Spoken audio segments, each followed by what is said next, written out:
And now for our 7th presentation, we'd like to welcome Soka Senior High School from Tokyo.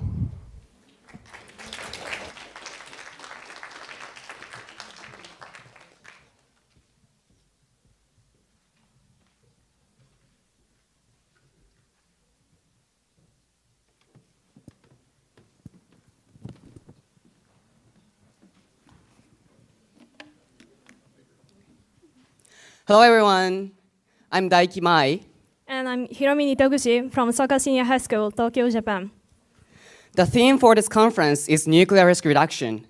And our approach is how peace education can contribute to nuclear risk reduction. This is our overview.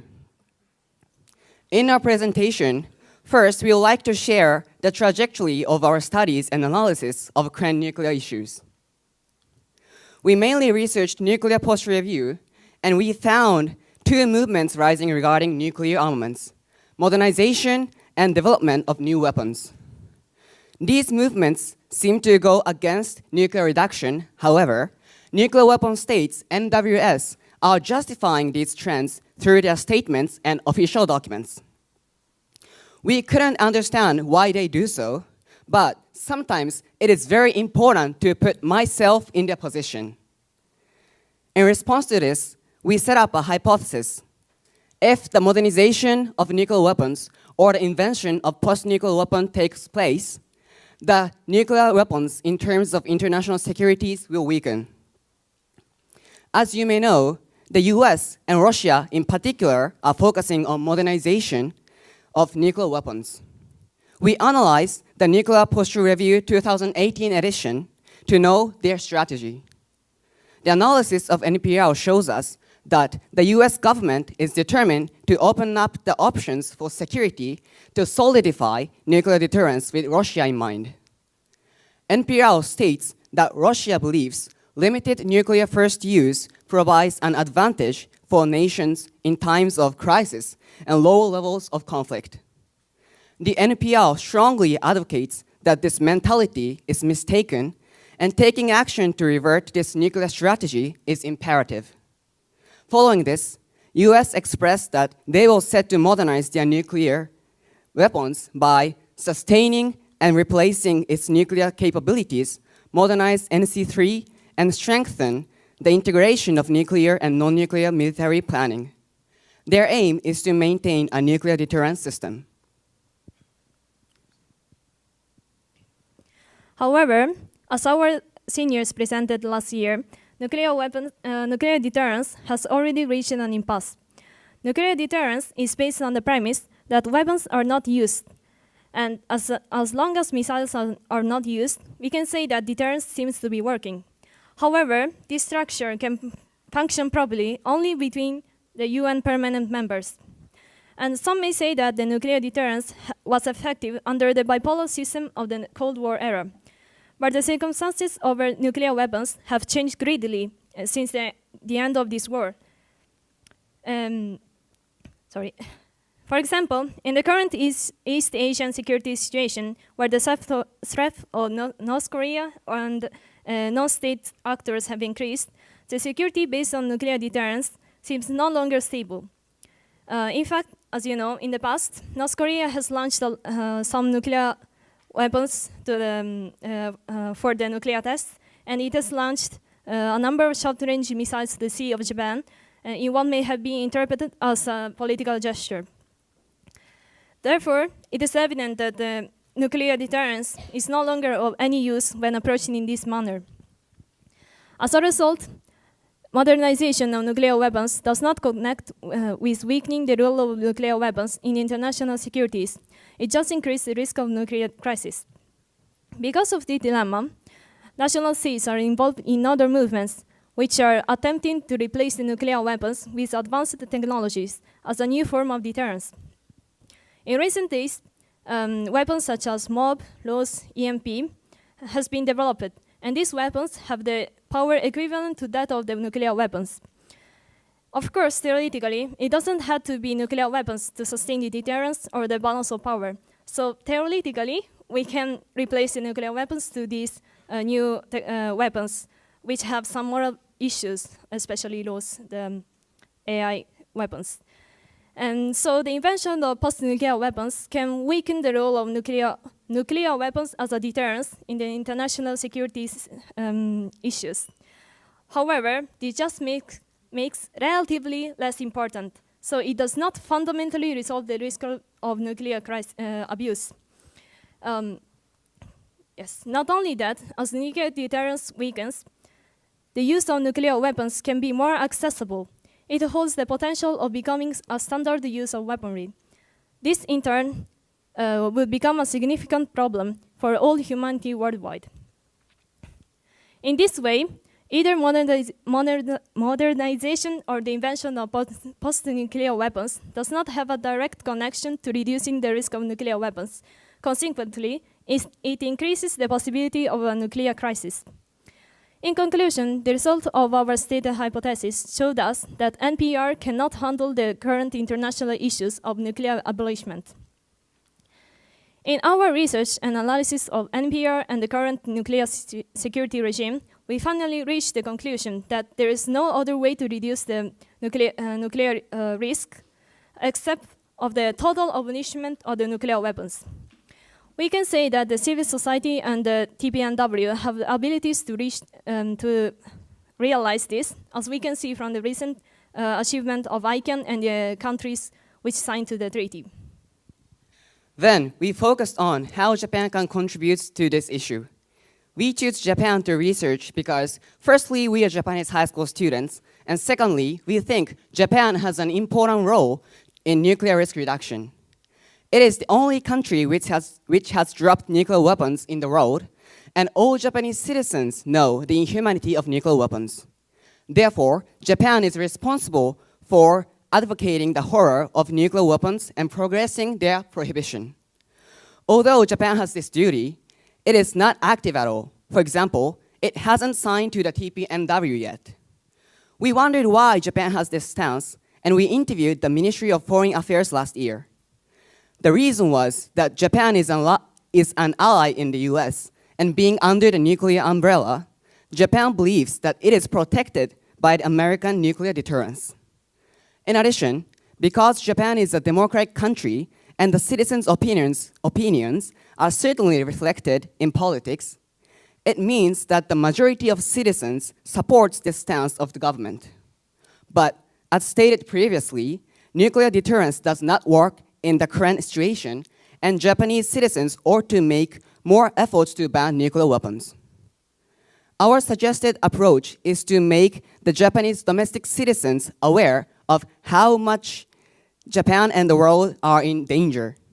It is because if all citizens really become eager for the prohibition of nuclear weapons, the government will change definitely. But how can this be done? The best way to change public opinion is to make the nuclear issues strongly related to the lives of everyday people, especially for students. Now in Japan, there are many other problems to be solved, and more seriously, for the citizens than the nuclear issues. For example, with the aging of Japanese society, the social security cost is increasing every year, and it is becoming more and more difficult to pay pension for everyone. Considering this situation, we thought it difficult to make adults prioritize nuclear issues. However, we also thought we can work on the younger generation like us.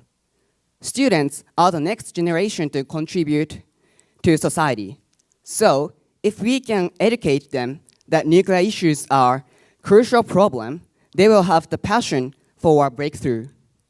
For this reason, that we might work on students, we decided to focus on Japanese peace education. Education is the most important tool to stimulate students. Thus, it would be the best way also for nuclear issues.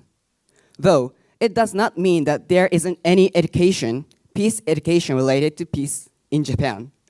Almost all Japanese schools have a curriculum aiming to teach that war must not be repeated. But there is a contradiction. Why aren't Japanese citizens passionate about abolishing nuclear weapons, even if they had the peace education at their schools? Then, we started to examine in detail what is taught in peace education.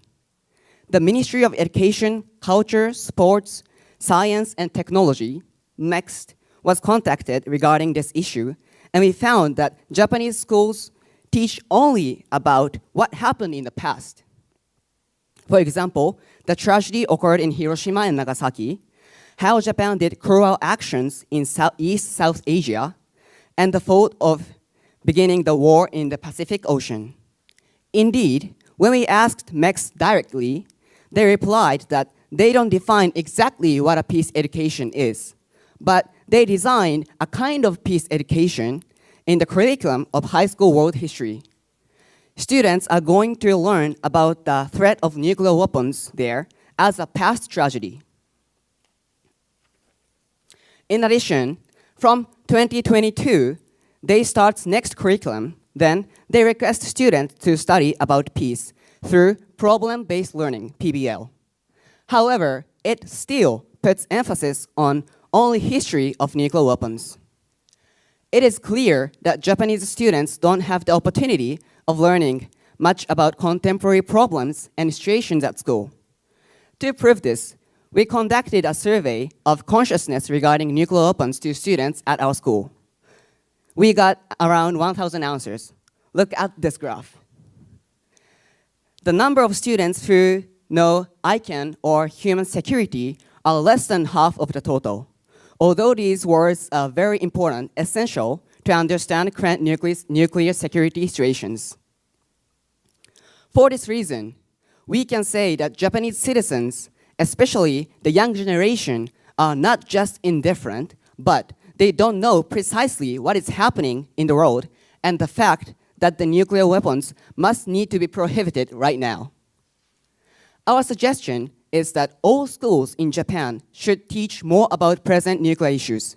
For example, how many nuclear weapons exist in the world, why 5 countries' nuclear weapon states are allowed to possess nuclear weapons while others are not, nuclear weapons are evil from the humanitarian perspective, and so on. Knowing the current dangerous situations is enough to stimulate students, just like us. If we can educate and spread the belief of abolishing nuclear weapons among students, we will elect governors who support TPNW, for example, and we can change the Japanese stance on these issues. Then, with the Japanese contribution, the disarmament will progress certainly, and the risk of nuclear weapons will be reduced. So, what can we do concretely? Our approach is to organize lessons for elementary to junior high school students by high school or university students. Actually, we did one in December 2018. Taking advantages of being a combined school, we went to Soka Junior High School to lecture about the limit on nuclear deterrence and the aspect of nukes from a humanitarian perspective. We used 2 hours to teach these facts to the 7th grade students. The main reason of this lecture was to make junior high school students think deeply about these issues. We made a questionnaire before planning the class, and we found that many of them believe that Japan is well protected by the American nuclear deterrence, and we wanted to teach them the essence of what we gained. There were other reasons for lecturing on this topic. One is for us to understand better about these issues. While preparing for the lessons, we found the need of simplify the contents because the audience were 12 or 17 years old. And yes, thinking the appropriate expressions and teaching to others always help us to understand better. Another reason was to become able to think what is the most important thing. Yes, we had to condense all the knowledge we gained in 1 full year in only 2 hours lecture. Of course, we couldn't teach everything we wanted, but by choosing what to explain, we could think what we really desire to teach. As the result of the lessons were good. Many junior high school students could understand how unstable nuclear deterrence is and how evil nuclear weapons are. In the end of these lessons, we asked to the Soka Junior High School students, what can we do for banning the nuclear weapons. We also told them that this question has a lot of answers. After this lesson, they will certainly continue to pursue the best way. Okay. So, this peace education about contemporary problems is just an answer of the question we asked it to the junior high school student. But we think it is practical and not difficult to be done. Through this education, we, just high school students, can contribute to the risk reduction. So we have a large amount of potential. So if we are really ambitious to do, we can do everything, even if it seems impossible. So why don't we change the world through peace education? Thank you for your kind attention.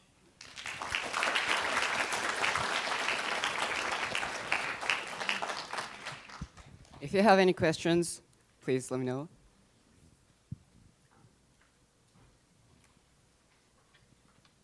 Okay, thank you very much. Thank you.